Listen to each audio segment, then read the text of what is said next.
Hey everybody, Sickness here again to talk to you about what I bought and what I watched today. Today, once again, ran out to Goodwill, picked myself up 6 new titles, so let's take a look at what I got. The first title I picked up was the soundtrack to Eddie.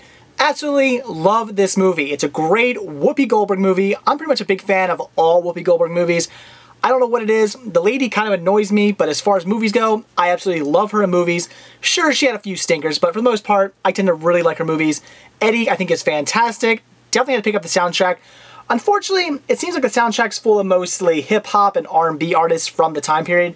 Now, when it comes to rap and hip-hop, I'm okay with it. Like, it features stuff like Coolio, artists like that. I'm okay with Coolio. I have no problem with them, but it does feature a lot of R&B artists. I really do not like R&B artists, but like I said a million times before, I own the movie, so got it on the soundtrack. The next title I picked up was FX2. Just picked up FX a few months ago, but I've yet to get around to watching it. But since I have FX, definitely had to pick up FX2. Looking forward to checking them both out. The next title I grabbed was The Charlie Brown and Snoopy Show, Volume 4. Just picked up Volume 1 a few weeks back. I absolutely love this show. Used to watch it all the time when I was a kid. I'm definitely trying to get all the volumes on VHS because, unfortunately, they've yet to release the full season out on DVD. We have been getting a few episodes here and there on some Peanuts releases, but unfortunately, we just have not got a full series release. I hope Paramount gets around to doing that eventually because this show is fantastic. Definitely glad I picked this up. The next title I picked up simply for collecting purposes, and that was Star Trek First Contact. Just grabbing this one because of the awesome artwork. Already have it on DVD, but just had to grab this. Then I picked up It's a Mad, Mad, Mad, Mad World. I love this movie. Just bought the Blu-ray a few months back, watched it for the first time, thought it was brilliant. I had heard good things about this movie for many years, but I just hadn't got around to watching it. So a few months back when I first checked it out, I fell in love with it. I thought it was a brilliant movie. However, the Blu-ray isn't the actual longest cut of the movie. I believe the Blu-ray is only, I think it's 2 hours and 40 minutes, I believe. Whereas this release right here is actually the full 3-hour release. They did like an extended release a few years ago. I believe they released it on VHS, and I think they released it on Laserdisc as well. I'm not sure if it ever got a DVD release or not.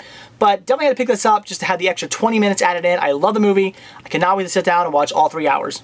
Then I saved the best for last. This was definitely fate. As you guys know, for the last week, I've been watching nothing but movies that have the word dragon in the title. So today I came across Dragonworld. Definitely had to pick this one up. I had heard about this movie, but I really knew nothing about it.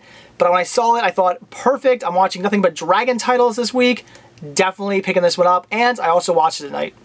So that's it for what I bought, so now it's what I watched. And like I said, today I watched Dragonworld. The movie was mediocre. It sort of starts out like a little kid movie, and it was hard for me to get into it at first. But then it did progress into a pretty decent storyline that, yes, I've seen the story about 100 times before, but it works, and I thought it was okay. It went from being, like I said, it started out like a kid movie, but then kind of, I would say maybe a movie for tweens. It didn't really feel like a movie for teenagers, but it was definitely a bit, you know, they had some cursing, some raunchy things in it that were a bit too much, I would say, for little kids. So definitely maybe like a tween movie. All in all, I thought it was okay. The only problem was, although the story was somewhat decent, there were many parts of this movie that just made me, you know, smack myself in the head and say, am I really seeing them do this?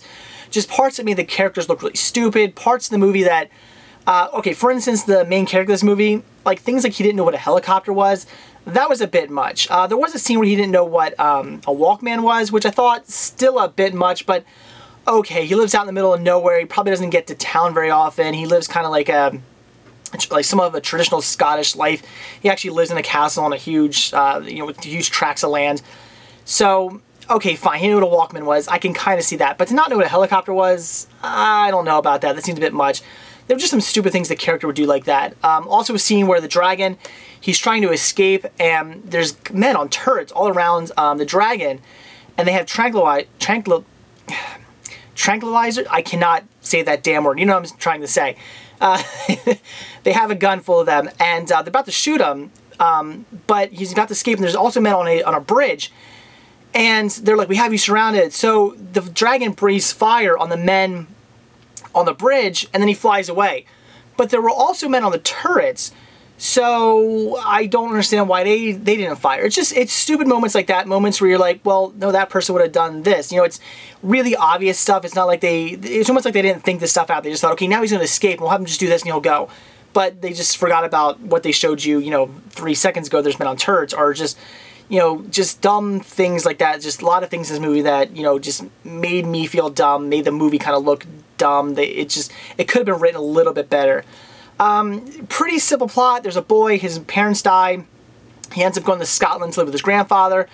The grandfather kind of teaches him the way of to be a traditional Scotsman and like herd sheep and play the bagpipes and all that jazz. And the boy ends up finding a baby dragon. He befriends him, has him as his pet. The grandfather ends up dying, and they fast forward like, you know, years later. The grandfather's dead. The boy is now like a young adult, and the dragon is he's aged as well. So the big deal is that the castle and all the land, it's in debt. They owe a lot of back taxes.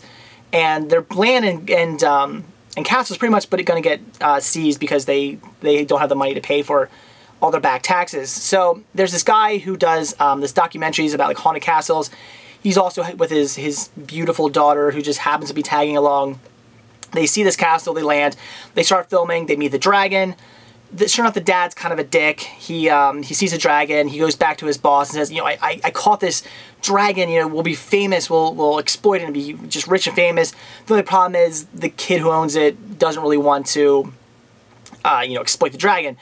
So what they end up doing is telling the kid, hey, you know, how about for a month we take the dragon, we create Dragonworld, which is like a little theme park that has the dragon in it. We show off the dragon just for a month, and we'll give you the money to pay all your back taxes, your land and your castle will be saved, everything will be great, and we only need your dragon for a month. The kid says, you know, he's a little hesitant about it, obviously, but he says, fine, alright, just give me the money and I'll do that. Well, he ends up visiting Dragonworld, sees the dragon is not happy at all, the dragon's miserable, they're not treating it very well, and the kid, he's like, you know, he's still kind of pissed off about it, he's like, whatever, it's only a month, at the end of the month, I'm sorry, I'm going to take the dragon away. Well, of course, the boss, you know, the guy who found the dragon, decided to exploit the dragon, his boss is a complete dick. Apparently, it turns out in the contract, the very fine writing said that he has the opportunity to extend the contract for as long as he wants, indefinitely if he wants, which the kid who signed off the contract to the dragon, he didn't see that. So that's that issue. So now the dragon's pretty much indefinitely stuck in this castle being treated like shit. But, so the dragon ends up learning how to breathe fire and fly like all right at the same time, because what they tell you in the beginning of the story was when a dragon goes from being like a baby into like an adulthood, he learns how to breathe fire and fly. So at the time when they caught him, he couldn't breathe fire, he couldn't fly, but all of a sudden he became, I guess, an adult while he was in captivity, and now he can do that. So he breathes the fire, he flies away, escapes. They go back to the castle. The kid ends up having to tell the dragon, you know, you need to go away, you need to go back to where you came from, which I don't really get. Apparently the dragon came from like a fairyland, but the kid found the dragon on on his actual land, like in like an area of a bunch of rocks. So when he keeps saying you need to go back to where you came from, I'm like, what, like over there in the rocks? You know, I didn't get that, but apparently, you know, he came from some fairyland, so I don't know, it seems a little much, but he came from some fairyland, so he tells him to go away. But of course, like always in movies, he can't just say, look, you need to leave, you know, I love you and all, but you need to leave because these men are going to come back and they're going to capture you if you don't go away. And the dragon would just go away. But no, of course not. They had to do the stupid thing where he's like, I hate you, dragon. I never want to see you again. You're not welcome here. You're awful. I hate you. Leave, leave, leave. And the dragon, you know, goes away. You know, they had to do it that way. So, of course, you know, the bad guys, they come back and they can't find the dragon and everything's, you know, everything's good. They fast forward a few more years later. The boy and the beautiful daughter of the guy who decided to exploit the dragon, who ends up, you know, redeeming himself in the end. They end up having a baby, and sure enough, the dragon comes back, and everybody's happy, and they greet him, and the movie ends there, and everybody's happy again. So, you know, it's not all that bad of a story. The story was, it was okay. I'd say it was an all-right watch. It just, like I said, it had too many stupid moments, too many moments in the movie that just made you kind of, like, again, smack yourself in the head and say, am I really seeing that? Just really blatantly obvious plot holes and stuff like that in the movie that they just sort of should have written better just to kind of tie things up a little bit better, I think. That was the only downfall. So I would say this is definitely I'll be keeping the movie. It's definitely a movie I'm going to want to watch like with my kid, because I can see, you know, me and my kid sitting down and really enjoying this movie. It's good enough that I would be willing to show it to my kid and not, you know, make him. I'm not gonna, when I have a kid, I'm not gonna show him really stupid. I'm not gonna show him really stupid movies, you know, that dumb down stuff for kids and make kids idiots. I'm going to show them, you know, decent movies. I think it's going to be a good movie for kids. Like I said, I did enjoy it. It just wasn't perfect, but all in all, it wasn't all that bad.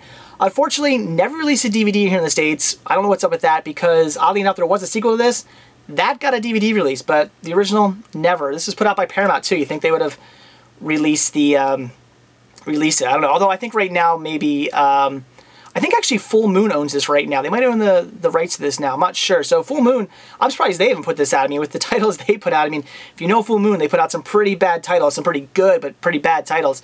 You think they release Dragonworld? Hopefully they will soon. So as far as recommending it, I would say, yeah, I recommend it, but just expect something not all that great. Expect something mediocre, but a fun, you know, more childish fantasy movie. It was, if you like children's fantasy movies, I would say definitely check it out then, because it was decent, just not perfect. But all in all, it was okay. I enjoyed it.